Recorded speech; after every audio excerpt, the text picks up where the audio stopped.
माध्यमिक शिक्षा मंडल एवं केंद्रीय शिक्षा बोर्ड के द्वारा आयोजित कक्षा 10वीं की परीक्षा में सम्मिलित होने जा रहे प्रिय विद्यार्थियों, सुप्रभात।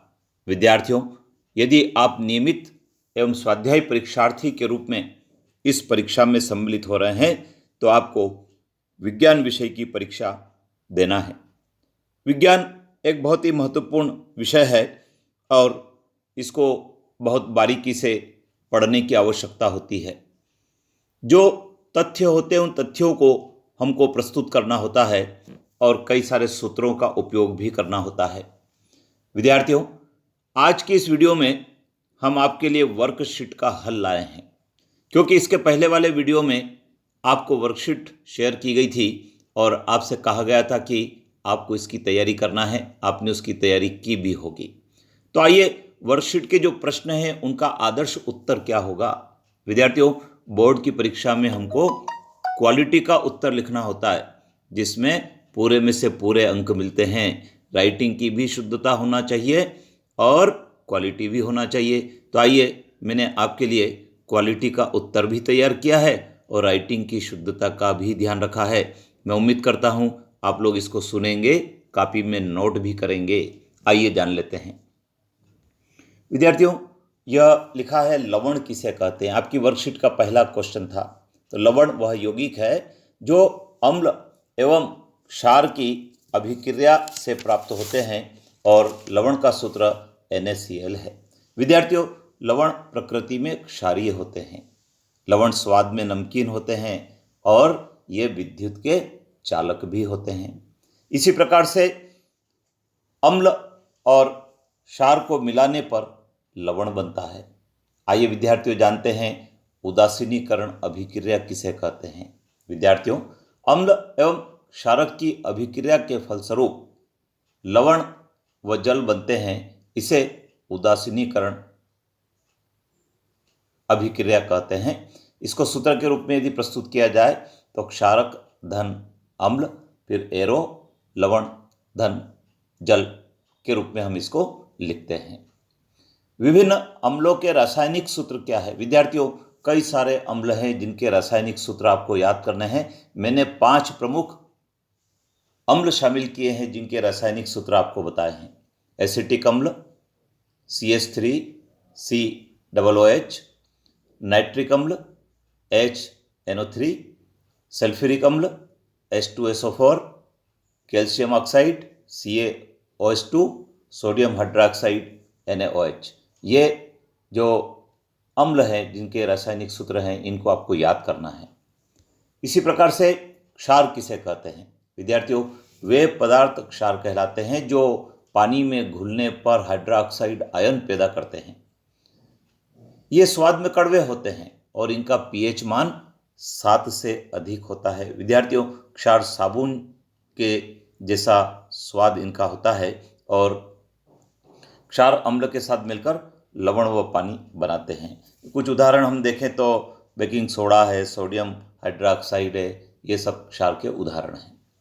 पीतल और तांबे के बर्तनों में दही और खट्टे पदार्थ क्यों नहीं रखते हैं। विद्यार्थियों, आपने आपके घर में दही को जमते हुए देखा होगा, खट्टे पदार्थ को बर्तन में रखते हुए देखा होगा आपकी माता जी को।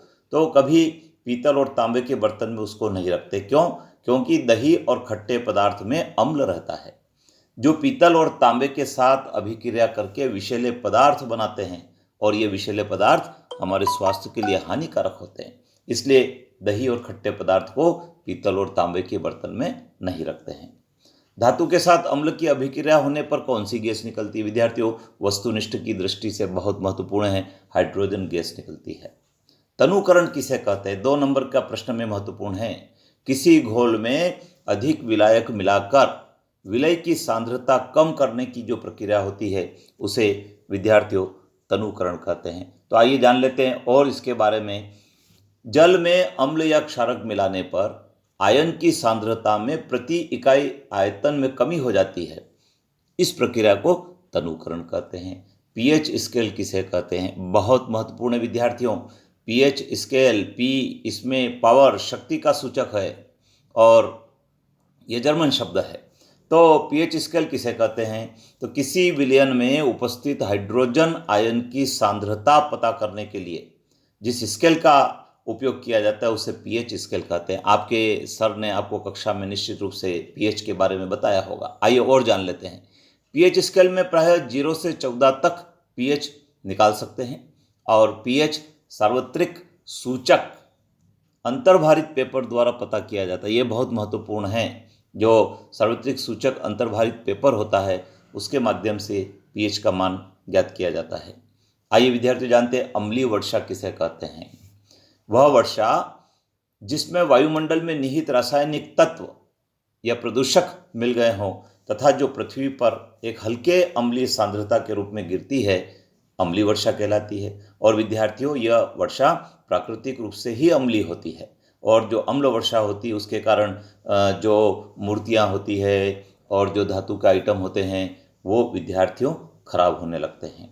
और जानते हैं प्राकृतिक स्रोत में पाए जाने वाले अम्ल कौन कौन से हैं। तो विद्यार्थियों, कई सारे प्राकृतिक स्रोत हैं, उनमें कुछ अम्ल पाए जाते हैं। तो कुछ महत्वपूर्ण स्रोत और उनके अम्लों को मैंने आपके लिए यहाँ पर लिखा है, आपके ये काम के हैं। संतरा में एसिटिक अम्ल पाया जाता है। इसी प्रकार इमली में टार्टरिक अम्ल पाया जाता है। नींबू की हम बात करें तो इसमें सिट्रिक अम्ल पाया जाता है और दही की यदि बात करें तो इनमें लैक्टिक अम्ल पाया जाता है। विद्यार्थियों, आंवले में कौन सा अम्ल पाया जाता है? सर्वाधिक विटामिन सी का सर्वाधिक सबसे बेस्ट स्रोत कौन सा है? ऐसे प्रश्नों को भी आपको तैयार करना है। तो विद्यार्थियों, 10 प्रश्न उत्तर सहित मैंने आपके लिए बनाए थे जो शेयर किए हैं। आप इनको कॉपी में नोट कर लें, इनका स्क्रीनशॉट ले लें, इनको बार बार दोहराएंगे तो ये आपको याद होंगे। अपने मित्रों को भी बताएं, लाइक करें, शेयर करें, चैनल पर बने रहें, क्योंकि अगले वीडियो में फिर हम एक और नई वर्कशीट की उत्तर सहित बात करेंगे जो आपके काम की होगी। जय हिंद।